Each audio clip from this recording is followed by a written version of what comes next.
Hello everyone, and we are back again here at Reader's Quest, and the topic we are going to bring right now is again related to history and different topics from history and different subjects we could cover. Like although I'm not a recognized historian or very learned historian, but of course I like going through different parts in history and covering different aspects. So like whatever aspect I'm going through, or going through different books, I'm reading, I would just want to put that in front, and very unique aspect. Although usually the portrayal of history done is revolving around certain subjects, but this particular book would actually amaze an Indian with the real culture and heritage which India has had even before the era of Britishers and Mughals, and even the Turkey invasion happened. So this was an era.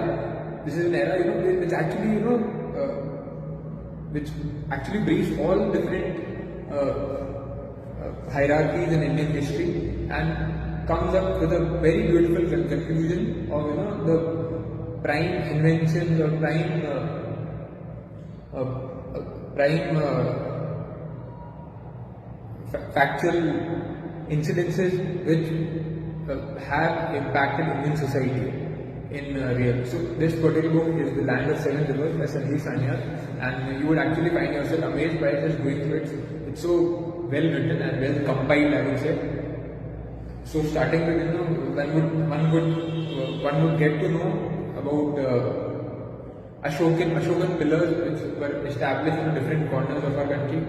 The Ashokan pillars, the symbols of the lion, the four symbols of the Ashok stump, which we call it right now. Lion, which was considered a very prime figure in the Indian history, and especially for the king, because he used to behold that power, and lion used to represent power and authority in those times. Hence, you would find the Ashok stump situated different nooks and corners, maybe here in Gujarat or maybe other parts of the country. Then it will also take us to the seafaring capabilities Indians had. So the particular boats which Indians made were not nailed. The boat wasn't nailed, wasn't attached by nailing them through iron. But on the contrary, was sewed through. The reason being, India didn't have very well settled ports. So Indians were always nervous getting encountered by rough ports. Hence, what they built were ships sewed through wood, and that would give that provide ships with proper cushion while landing anywhere. And another aspect which covers is swords and metallurgy. So Damascus steel, as I said, is very famous. That again, this book refers and tells the story of how Damascus steel might have first created in India, and then might have traveled to other parts of the world, and then further on would have become famous as Damascus. Although the metallurgy then had come from India only. Another aspect you would know, like Sri Lanka. Sri Lanka has a symbol where the lion is there, similar to similar to Singapore. Singapore also has that lion-faced symbol which symbolizes Singapore. Sri Lanka has lion-faced flag. So and the people also are called as Sinhalese, because Sin is lion. So, but here the author asks the question, why is it that there were no lions till the people used to call themselves as Sinhalese, and even Singapore and Odisha. So what was the connect there of Sri Lanka, Odisha and Singapore?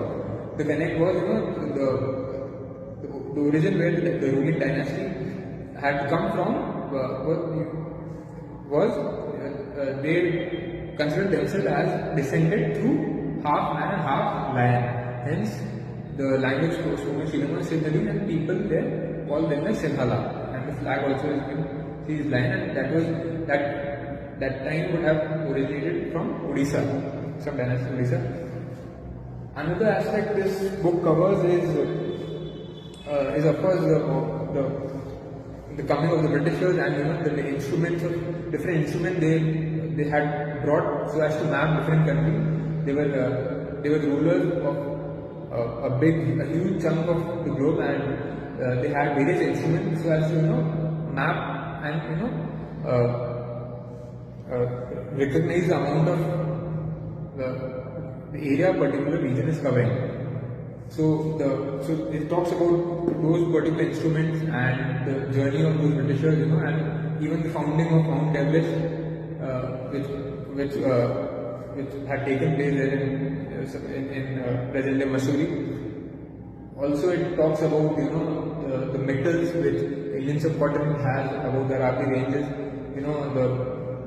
the minerals and metals it's famous for, and the amount of natural resources Indian subcontinent hold. Along with that, there is a compilation of beautiful stories across, and from the river Saraswati to, as you can say, just land of seven rivers that particularly represents the Saraswati, the Ganga, Brahmaputra, Narmada, Krishna, and Kaveri. And very beautiful aspect this book covers, and it's actually an eye-opener and a book of wisdom. Or it just not talks about rivalries against the dynasty, but it talks about the actual authenticity with which we should go through our history, and it's actually absolutely a must read. So please, if you have time, then you could try going through this particular book. It's actually an eye-opener and provides anyone with those bits of intellectual lightnings. So see you also. Thank you so much.